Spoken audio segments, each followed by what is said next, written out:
1987 में हैदराबाद में दो भाई मिलकर एक कंपनी खोलते हैं और वह कंपनी 5 साल में ही स्टॉक मार्केट में लिस्ट हो जाती है और इंडिया की 4th लार्जेस्ट आईटी कंपनी बन जाती है। टीसीएस, विप्रो और इन्फोसिस के बाद में 2003 में यह कंपनी $1 मिलियन का वैल्यूएशन अचीव कर लेती है। जापान, कनाडा, ऑस्ट्रेलिया, यूरोप में भी इसका बहुत बड़ा नाम हो जाता है। फिर एक दिन एक चिट्ठी सामने आती है और इस कंपनी के इन्वेस्टर को 14,000 करोड़ का लॉस होता है, जिसमें से एक LIC भी थी जिसने 950 करोड़ का लॉस खाया था और फिर पता चला कि पूरे 7,000 करोड़ का लॉस हुआ था। जी हाँ, हम बात कर रहे हैं सत्यम स्कैम की। नमस्कार दोस्तों, मैं हूं सौरभ, बहुत बहुत स्वागत करता हूं एक और नए वीडियो में। तो इस वीडियो में बात करने वाले सत्यम स्कैम के बारे में भाई सब कुछ पर्दाफाश करेंगे। वीडियो में लास्ट तक बने रहना है, चैनल को सब्सक्राइब करना है, वीडियो को लाइक करना है। चलिए शुरू करते हैं। हम बात कर रहे हैं बी रामालिंगन राजू और उनके छोटे भाई रामालिंगन राजू के बारे में। दोनों भाई ने मिलकर एक कंपनी स्टार्ट की, सत्यम कंप्यूटर सर्विस करके 1987 में। सत्यम इन्फोसिस और टीसीएस की तरह ही एक नॉर्मल कंपनी थी जो कि आईटी सर्विसेज देती थी। फिर आता है 1991 में LPG, लिबरलाइजेशन, प्राइवेटाइजेशन, ग्लोबलाइजेशन। इसके माध्यम से इंडियन बिजनेसमैन को पूरे वर्ल्ड में बिजनेस करने की परमिशन मिली। सत्यम कंप्यूटर ने और तेजी से एक्सपेंड करना शुरू कर दिया और बहुत से अपने क्लाइंट बना लिए, बहुत से अपने बिजनेस बना लिए और 1992 में यह स्टॉक मार्केट में लिस्ट हो गया। नॉर्मल लोग भी इसके शेयर लेने लगे। तो अब आगे बढ़ने से ये समझना है कि जिसके पास भी किसी कंपनी का शेयर होता है वह उस कंपनी का लीगली ओनर भी होता है। अगर आपके पास किसी भी कंपनी जैसे रिलायंस के एक शेयर भी हैं तो आप उस शेयर के 1% के भी मालिक हैं। जो लोग कंपनी को शुरू करते हैं उन्हें कंपनी के प्रमोटर्स कहते हैं, लेकिन प्रमोटर्स एक ही होता है और जो लोग खरीदते हैं वो ओनर होते हैं और ओनर जब शेयर खरीदते हैं या सेल करते हैं तो उस हिसाब से लीगली चेंज होते रहते हैं। हमारे केस में राजू ब्रदर्स कंपनी के प्रमोटर हैं। कोई कंपनी अगर स्टॉक मार्केट में आती है तो अपना 100% हिस्सा नहीं दे देती। तो चलिए आपको एक एग्जाम्पल के माध्यम से समझाते हैं। जैसे 100% शेयर में 8% कंपनी स्टॉक मार्केट में लिस्ट कर देती है, जिसमें नॉर्मल लोग ट्रेड करते हैं और कुछ % इन्वेस्टमेंट इंस्टीट्यूशनल इन्वेस्टर करते हैं, जिसमें वो बड़ी बड़ी कंपनियां ट्रेड करती हैं। जैसे आपने सुना LIC ने भी सत्यम कंप्यूटर में पैसे इन्वेस्ट किए और वो इंस्टीट्यूशनल इन्वेस्टर में आते हैं। और कुछ 10% ऐसा भी है जिसमें फैमिली और फ्रेंड इन्वेस्ट करते हैं और जो 52% बचा वो प्रमोटर का इन्वेस्टमेंट हो गया। इतनी तेजी से ग्रो कर रही थी कि 2003 में उन्होंने $1 बिलियन का वैल्यूएशन भी अचीव कर लिया और वो इंडिया की 4th सबसे बड़ी लार्जेस्ट आईटी कंपनी बन गई। इनका दुनिया में बहुत बड़ा नाम हो गया। रामालिंगन राजू 7 जनवरी 2009 को अपने बोर्ड ऑफ डायरेक्टर सेबी और BSE को एक लेटर लिख के बताते हैं। वो और उनके भाई पिछले कई साल से नकली बैंक स्टेटमेंट और नकली बिल छाप के उनके बुक को मैनिपुलेट कर रहे थे और उनके बुक में कुछ 7,000 करोड़ रुपए दिखाए गए जो कि रियल में एग्जिस्ट नहीं करते। इतनी बड़ी कंपनी और इतना बड़ा घोटाला, तो मैं आपको सब कुछ चलिए समझाता हूँ कि कैसे हुआ। तो सबसे पहले मैंने आपको बताया कि 1987 में सत्यम कंपनी को बनाया गया और फिर 1988 में एक और कंपनी बनाया गया मेटस इंफ्रा, जो कि सत्यम का एकदम उल्टा होता है। तो अगले साल ही ये इस कंपनी को स्टार्ट किया गया। तो लगता है कि ये प्लान का हिस्सा था। तो क्या हुआ सुनो। मेटस इंफ्रा और मेटस प्रॉपर्टीज के नाम पे 2 कंपनियां स्टार्ट की गई, रियल एस्टेट में इन्वेस्ट कर दी थी।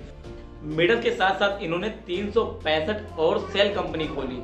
सेल कंपनी बेसिकली वो कंपनी होती है जो कि ऑन पेपर एग्जिस्ट करती है, रियल में नहीं। इन कंपनी का यूज ज्यादातर फेक ट्रांजैक्शन के लिए किया जाता है, जिससे टैक्स बचाया जा सके या मनी लॉन्ड्रिंग किया जा सके। इन कंपनी के डायरेक्टर राजूलिंगम के फ्रेंड, फैमिली मेंबर और ड्राइवर ऐसे बहुत से लोगों को डायरेक्टर बनाया गया था, क्योंकि मोटिव हमेशा इन कंपनी से फेक ट्रांजैक्शन दिखाना ही था।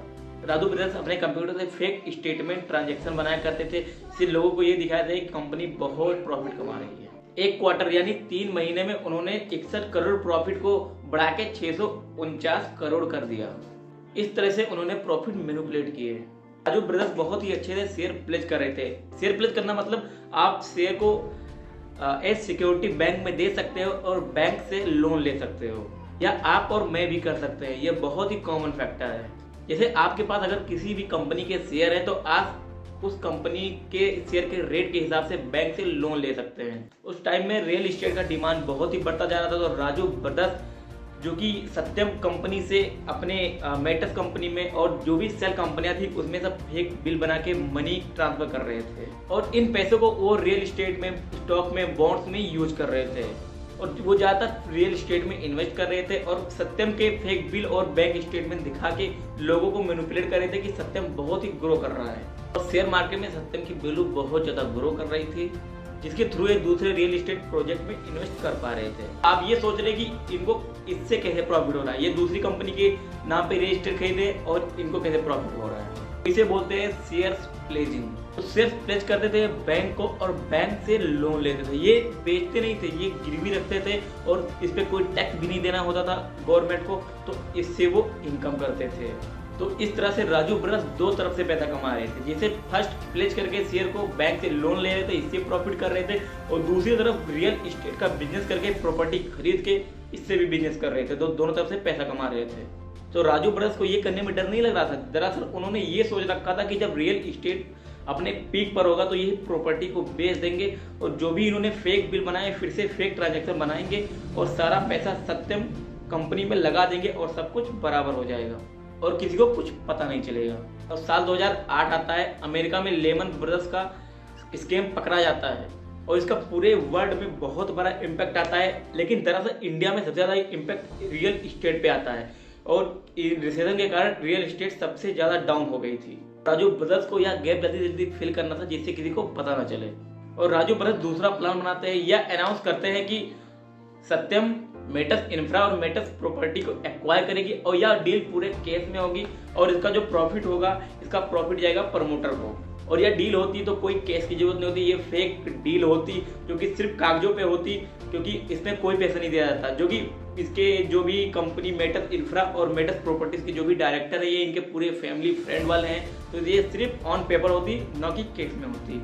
और जो गैप है ये गैप फिल हो जाता है क्योंकि इन्वेस्टर ये समझ रहे थे कि यहाँ कुछ गड़बड़ है, वो इनको सपोर्ट नहीं कर रहे थे इस डील के बारे में, इनको प्रेशराइज किया गया और ये डील कैंसिल हो गया। ये न्यूज बाहर आते ही सत्यम के स्टॉक पूरी तरह क्रेश हो गए। जब उनका यह प्लान फेल हो जाता है तो उन्होंने वो एक लेटर लिखते हैं अपने बोर्ड ऑफ डायरेक्टर को, सेबी को और स्टॉक एक्सचेंज को और उनको यह लिखकर बताते हैं। उन्होंने लेटर में ये लिखा कि इस स्कीम से उनके भाइयों को, उनकी फैमिली को 1 रुपए का भी प्रॉफिट नहीं हुआ क्योंकि उन्होंने एक शेयर भी नहीं बेचा।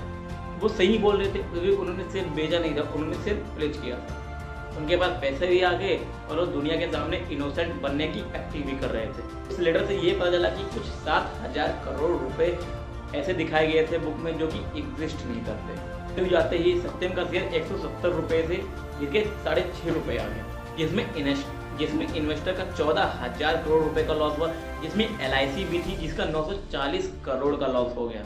इसमें राजू ब्रदर्स को अरेस्ट कर लिया गया। इनके अलावा 47 लोगों पे और चार्ज लगे। तो 65 में से 166 कंपनी पे चार्ज लगे मनी लॉन्ड्रिंग के और BSE और NSE से सत्यम के शेयर को हटा दिया गया। गवर्नमेंट इस कंपनी को जल्दी से जल्दी बेचना चाहती थी, जिसको टेक महिंद्रा ने एक्वायर कर लिया और इसका नाम महिंद्रा सत्यम पड़ गया। सालों बाद टेक महिंद्रा और महिंद्रा सत्यम एक ही में मर्ज हो गई और टेक महिंद्रा बची है। सत्यम का अब कहीं नाम भी नहीं है। और राजू ब्रदर्स को कुछ साल बाद बेल मिल गई इजी से कोऑपरेट करने के लिए और वो अब अपनी जिंदगी ऐसे जी रहे हैं। इनमें से कई सेल कंपनी का अब तक कुछ पता ही नहीं है कि किस में कितने रियल एस्टेट प्रॉपर्टी इन्वेस्ट किए गए, वो प्रॉपर्टीज कहाँ है, कैसी हैं, कितनी कीमत है, इसका कोई आइडिया नहीं है किसी को। इस गेम से मैं आपको एक ही बात कहना चाहूंगा कि आप अपने पूरे पैसे को एक ही कंपनी में मत डालिए, जिससे वो कंपनी अगर वाइंड अप हो जाए, भाग जाए, फ्रॉड कर दे तो आगे पूरे पैसे लॉस हो जाए। आप थोड़ा थोड़ा करके हर कंपनी में डालिए जिससे आपका लॉस का चांस कम हो जाए। कहानी है इंडिया की 4 सबसे लार्जेस्ट IT कंपनी की, जिन्होंने पूरे कॉर्पोरेट सिस्टम को हिला के रख दिया। आपको हमारा वीडियो कैसा लगा, थोड़ा भी अच्छा लगा तो वीडियो को लाइक करो, चैनल को सब्सक्राइब करो और एक अच्छा कमेंट करो और बेल आइकन दबाना बिल्कुल मत भूलना। तब तक के लिए मिलते किसी और धमाकेदार वीडियो के लिए। अगर आपको ऐसे ही वीडियो चाहिए तो हमारे चैनल पर विजिट कर दीजिए, बहुत से वीडियो मिलेंगे, जाके देखिए, अपना नॉलेज बढ़ाइए। तब तक के लिए मिलते किसी और धमाकेदार वीडियो के साथ। तब तक के लिए जय हिंद, जय भारत।